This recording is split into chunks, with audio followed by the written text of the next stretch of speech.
अस्सलामुअलैकुम dear students, मैं हूं शमा असलम। आपके फेवरेट यूट्यूब चैनल पर मैं आज डिस्कस करने जा रही हूँ क्लास एम्फीबिया के बारे में। क्लास एम्फीबिया, अगर हम लोग वर्ड पे फोकस करें तो एम्फीबिया निकला हुआ है एम्फीबियस से। इसका मतलब है बोथ वे ऑफ लाइफ, यानी कि ऐसी स्पीशीज़ हैं जो कि दो तरह से अपनी ज़िंदगी को बसर करती हैं। दूसरे लफ्ज़ों में ऐसी स्पीशीज़ में पाई जाती हैं जो कि पानी में भी रह सकती हैं और लैंड के ऊपर भी रह सकती हैं। ठीक है, अगर हम लोग क्लास एम्फीबिया के ओरिजिन के हवाले से देखें तो डिवोनियन पीरियड से जो फॉसल्स हैं वो इस बात की निशानदेही करते हैं, वो इस बात को सजेस्ट करते हैं कि फिश की पॉपुलेशन का बहुत बड़ा ग्रुप जो कि बिलोंग करता था लोब फिन्स यानी कि डिप्नॉइड फिशेस से। ठीक है, उन्होंने कुछ स्ट्रक्चरल मॉडिफिकेशन की, यानी कि उन्होंने क्या किया, कुछ चेंजेस की, उन्होंने अपनी ब्रीथिंग सिस्टम में कुछ मॉडिफिकेशन लेके आए।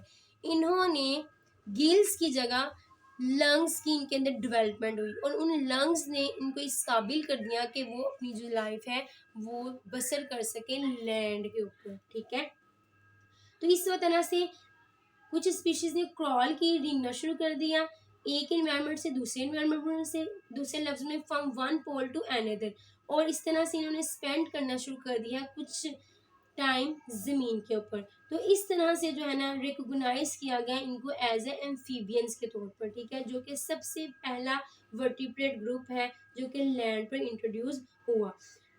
फिर एम्फीबियंस के पास कुछ ऐसी करेक्टरिस्टिक्स थे जो कि इनको इस काबिल कर दिया कि वो लैंड के ऊपर एग्जिस्ट कर सके। तो वो हम लोग जो है ना वो वन बाय वन इसको स्टडी करते हैं कि वो कौन कौन से फीचर्स थे जो कि क्लास एम्फीबियन में पाए जाते हैं। सबसे पहले हम लोग स्किन में देखें तो स्किन जो है इसकी मोस्टली बोनी होती है। ठीक है, और कुछ स्पीशीज़ हैं जिसमें अंदर टेल मौजूद होती है और कुछ ऐसी स्पीशीज़ हैं जिनके अंदर टेल नहीं मौजूद होती। क्लियर है।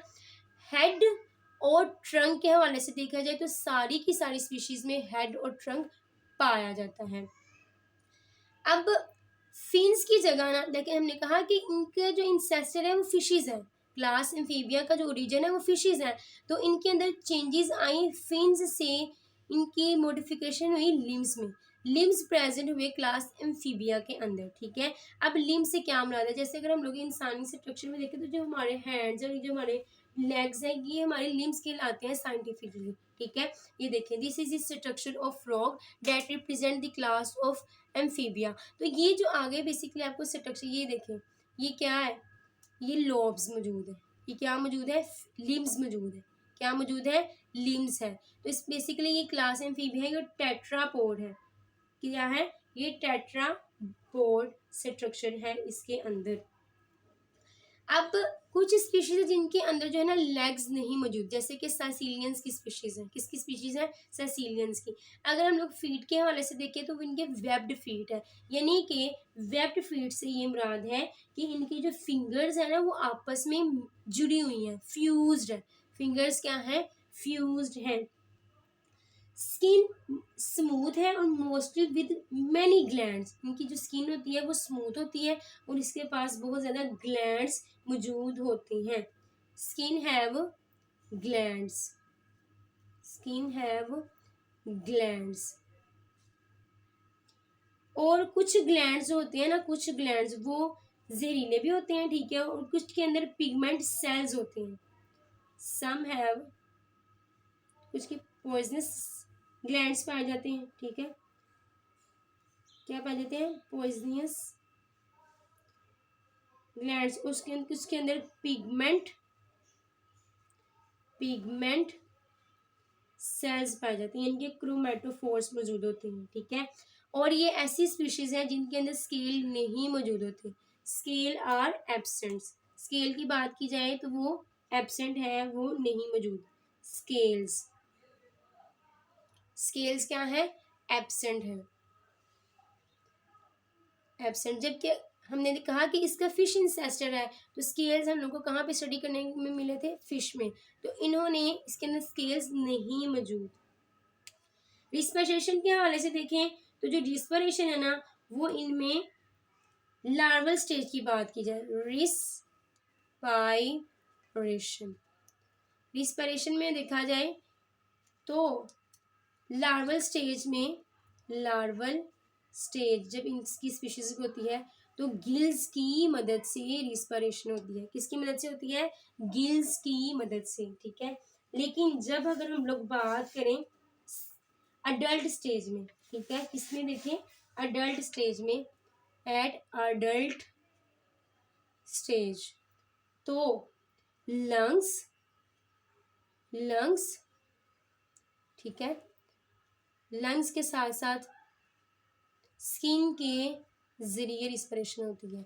और ऐसी रिस्पिरेशन जो लंग्स के जरिए हो उसको हम लोग कुछ और वे से नाम देते हैं, और ऐसी रिस्पिरेशन जो स्किन के जरिए उसको हम लोग क्यूटेनियस मतलब के सर्कुलेशन का नाम देते हैं।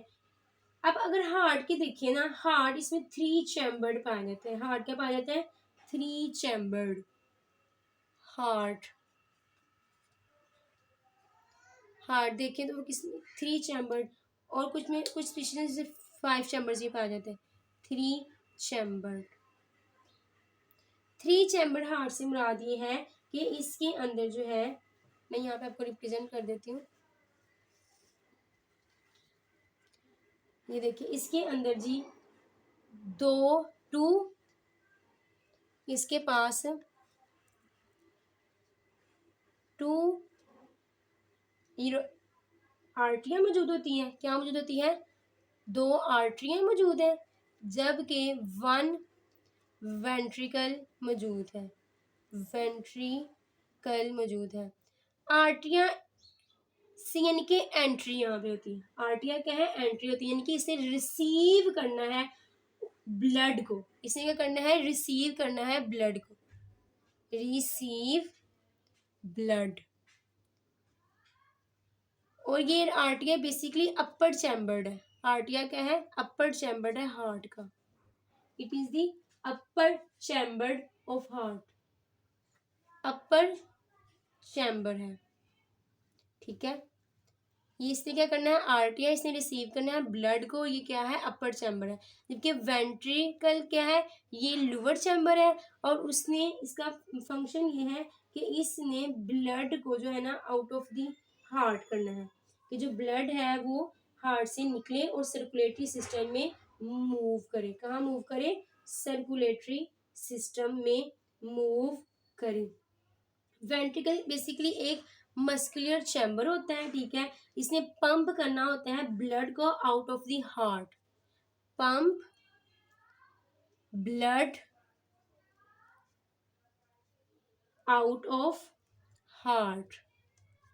खून से दिल ब्लड को कहाँ से निकालना है? हार्ट से निकालना है। और and into the circulatory system. और किस में मूव करवाना है? सर्कुलेटरी सिस्टम में मूव करवाना है। System clear? अब basically this is the way. अगर ये है ना बेसिकली वेंट्रिकल, तो ये है इसके ऊपर 2 आर्टरियां मौजूद है, ठीक है। क्या मौजूद है? 2 आर्टरियां मौजूद है। अगर हम लोग 5 चैम्बर के हवाले से बात करें तो उसके पास जो है ना वेंट्रिकल और 2 एरोटा के अलावा 2 आर्टरिया और वेंट्रिकल के अलावा उनके पास मौजूद होता है साइनस विनोसिस। क्या मौजूद होता है? साइनस विनोसिस मौजूद होता है। और इसके साथ साथ ट्रंकस आर्टरियोसिस मौजूद होता है। क्या मौजूद होता है? आर्टरियोसिस। ट्रंकस और आर्टरियोसिस मौजूद होता है। क्लियर है ये चीज? अब साइनसिस विनोसिस से बेसिकली डीऑक्सीजनेटेड ब्लड जो है ना वो मूव करता है। कौन सा ब्लड होता है साइनसिस विनोसिस में? Deoxygenated blood. डीऑक्सीजनेटेड ब्लड किस में होता है? साइनस विनोसिस में। ये देखें, ये एक थैली सी होती है। क्लियर? ये क्या होती है? एक थैली नुमा स्ट्रक्चर है जिसका क्या नाम है? Sinus venosus. और इसके पास डीऑक्सीजनेटेड ब्लड होता है। जबकि हम लोग ट्रंकस और आर्ट्रियोसिस के हवाले से देखें, ट्रंकस आर्ट्रियोसिस, तो वो बेसिकली इस तरह से उसका स्ट्रक्चर होता है। दिस इज द स्ट्रक्चर, ठीक है। और इसके पास ही ऑक्सीजनेटेड ब्लड होता है, ऑक्सीजनेटेड ब्लड, ठीक है। अब वो स्पीशीज जिनके पास 5 चैम्बर्ड हार्ट है उनके पास 2 आर्टरियां भी मौजूद होंगी, 1 वेंट्रिकल भी मौजूद होगा और साइनस वेनोसिस और ट्रंकस आर्ट्रियोसिस मौजूद होगा। बेसिकली इस तरह से जो है ना 5 चैम्बर्ड हार्ट उनका बनता है। अगर हम लोग 3 चैम्बर्ड हार्ट की स्पीशीज की बात करें तो उनके अंदर 2 आर्टरियां मौजूद होती हैं और एक वेंट्रिकल। आर्टरिया के जरिए रिसीव किया जाता है ब्लड को, जबकि वेंट्रिकल के जरिए पंप किया जाता है ब्लड को आउट ऑफ द हार्ट, और इस तरह से वो सर्कुलेटरी सिस्टम में मूव करता है, ठीक है। अब मजीद ये बताते चलो कि इसके अंदर डबल सर्कुलेशन मौजूद होती है। क्या होती है? डबल सर्कुलेटरी सिस्टम पाया जाता है। कैसा सर्कुलेटरी सिस्टम पाया जाता है? डबल सर्क्यूलेटरी सिस्टम मौजूद होता है क्लास एम्फीबिया के अंदर। कैसा मौजूद होता है? डबल सर्कुलेटरी सिस्टम से मुराद ये है कि सिस्टमैटिक सर्किट भी इसमें मौजूद है और पल्मोक्यूटेनियस सर्किट भी मौजूद है। सबसे पहले बात करती हूँ सिस्टमैटिक सर्किट की। किसके हवाले से? सिस्टैमिक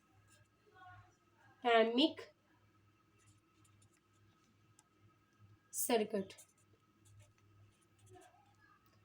सिस्टैमिक सर्किट ऐसा सर्किट है जिसने सर्कुलेट करना है ब्लड को हार्ट में, ब्लड और हार्ट के दरमियान सर्कुलेशन होनी है। क्लियर है? मैं बता देती हूँ सिस्टमैटिक सर्किट कैसा है। Circulate blood between heart and rest of the body. इसने सर्कुलेशन करवानी है, circulation between heart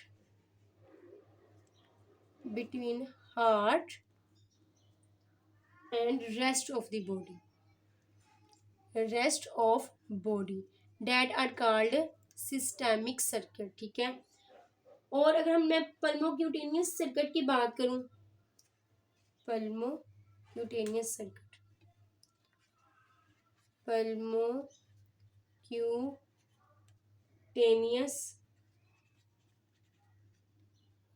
circuit basically circulation होती है हार्ट और लंग्स और स्किन की। सर्कुलेशन होती है किस किस के दरमियान? सर्कुलेशन बिटवीन हार्ट, ठीक है, लंग्स और as well as skin. That are called pulmocutaneous. Cutaneous का मतलब ये स्किन है, ठीक है। तो बेसिकली किसकी मदद से हुई? हार्ट, लंग्स और स्किन के दरमियान जब सर्कुलेशन होती है डेट आर कॉल्ड पल्मोक्यूटेनियस सर्किट। तो बोथ सर्किट्स आर इन्वॉल्व्ड, ठीक है, in the circulatory system of class amphibia. Systemic circuit भी इसमें पाया जाता है और पल्मोक्यूटेनियस सर्किट भी पाया जाता है। तो इस वजह से हम लोग क्या ये कह सकते हैं कि इसके अंदर डबल सर्कुलेटरी सिस्टम पाया जाता है। कैसा सर्कुलेटरी सिस्टम पाया जाता है? Double circulatory system. सेक्सेस के हवाले से देखें, सेक्सेस आर सेपरेट। सेक्सेस क्या है? सेपरेट है, यानी कि अलग अलग स्पीशीज में मेल और फीमेल पाए जाते हैं, सेपरेट, ठीक है। अब फर्टिलाइजेशन एक्सटर्नल होती है। फर्टिलाइजेशन कहाँ पे होती है? फर्टिलाइजेशन वो एक्सटर्नल होती है।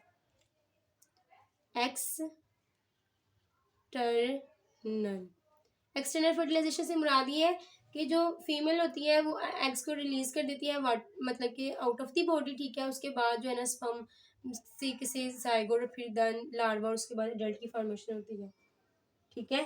तो बेसिकली क्या है जी? फर्टिलाइजेशन क्या होती है? एक्सटर्नल होती है। लार्वल स्टेज इसमें प्रेजेंट होती है, larval stage present. Tadpole larva की फॉर्मेशन होती है ना बेसिकली, लार्वल स्टेज प्रेजेंट। अब लार्वल स्टेज के अंदर क्या होनी है, मेटामॉर्फोसिस होनी है। मेटामॉर्फोसिस से मुराद है स्ट्रक्चरल चेंजेस होती हैं, और इसके बाद मेटामॉर्फोसिस के बाद स्पीशीज कन्वर्ट हो जाती है अडल्ट के अंदर, मिच्योर फॉर्म में कन्वर्ट। किसके जरिए, मेटामॉर्फोसिस के जरिए। मेटामॉर्फोसिस से क्या मुराद है, स्ट्रक्चरल चेंजेस।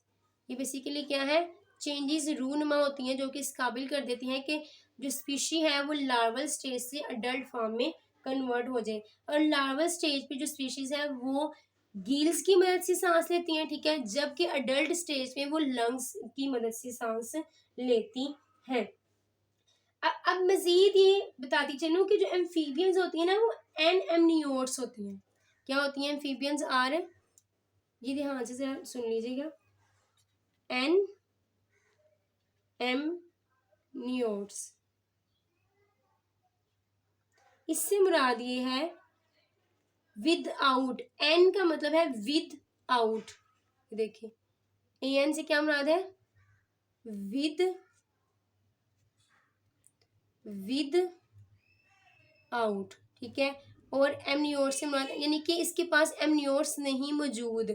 जब ग्रो होना होता है तो इसके इर्द गिर्द जो है ना प्रोटेक्टिव लेयर्स मौजूद नहीं होती, यानी कि ये एमनियोट्स बेसिकली ये डेवलपमेंटल एम्ब्रियोनिक लेयर्स होती है।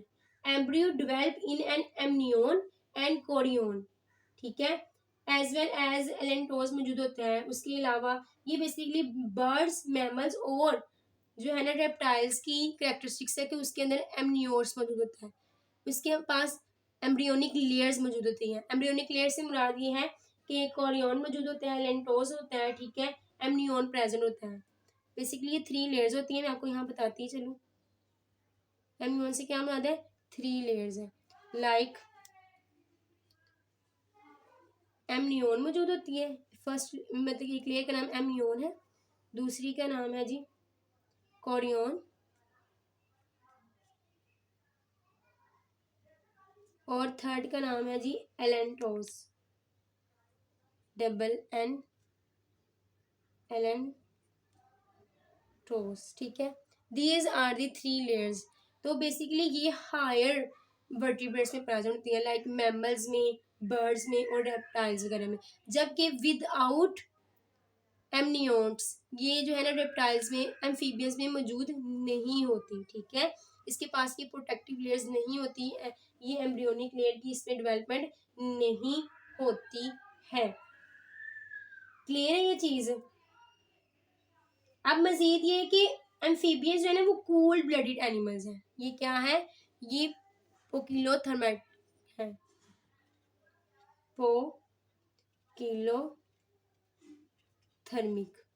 ये क्या है, पोकिलोथर्मिक है। पोकिलोथर्मिक से मुराद है ये कूल्ड ब्लडेड एनिमल्स है, यानी कि अगर हम इंसानों की बात करें तो हम वार्म ब्लडेड है, यानी कि जब जैसे अगर बाहर सर्दी है तो हमारा जो बॉडी का टेम्परेचर है वो मेंटेन रहेगा, क्योंकि हम लोगों ने कुछ ऑपरेशन इख्तियार कर लेनी है, गर्म कपड़े वगैरह पहन लेने हैं। जबकि हम लोग इसकी बात करें, पोकिलोथर्मिक की बात करें, तो वार्म ब्लडेड, इनके ये कूल्ड ब्लडेड एनिमल्स है।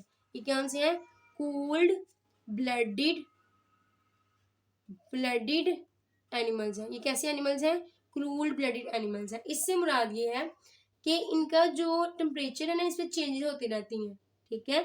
जबकि हम लोग की चेंजेस नहीं होती है। जब हमारा सर्दियाँ तब भी हम लोग का जो होम्योसिटी के जरिए जो टेम्परेचर है वो 37 डिग्री सेल्सियस ही रहना है, लेकिन इनमें क्या होती है, सर्दियों में सर्द हो जाते हैं और गर्मियों में इनका जो टेम्परेचर है ना उसमें भी चेंजेस आती रहती हैं। तो ये क्या है, कूल ब्लडेड एनिमल्स है। क्या है, कूल ब्लडेड एनिमल्स है।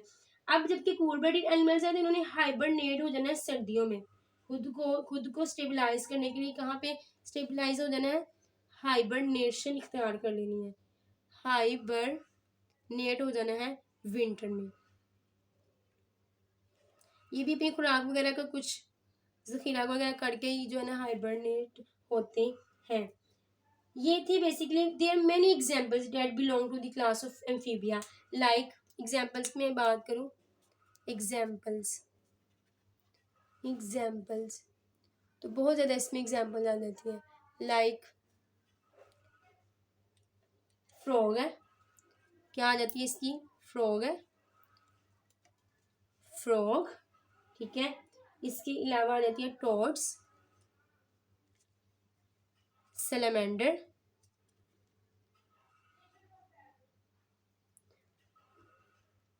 सैलमेंडर। देयर मैनी एग्जांपल्स जो कि बिलोंग करते हैं क्लास एम्फीबिया से। ये था बेसिकली सारा का सारा कुछ कैरेक्टरिस्टिक्स जो कि मैंने आपके सामने एक्सप्लेन की है, जो कि एम्फीबियन की स्पीशीज़ को रिप्रेजेंट करती हैं। अगर क्वेश्चन पूछना हो तो ज़रूर पूछिएगा। Thank you so very much. अल्लाह हाफिज़।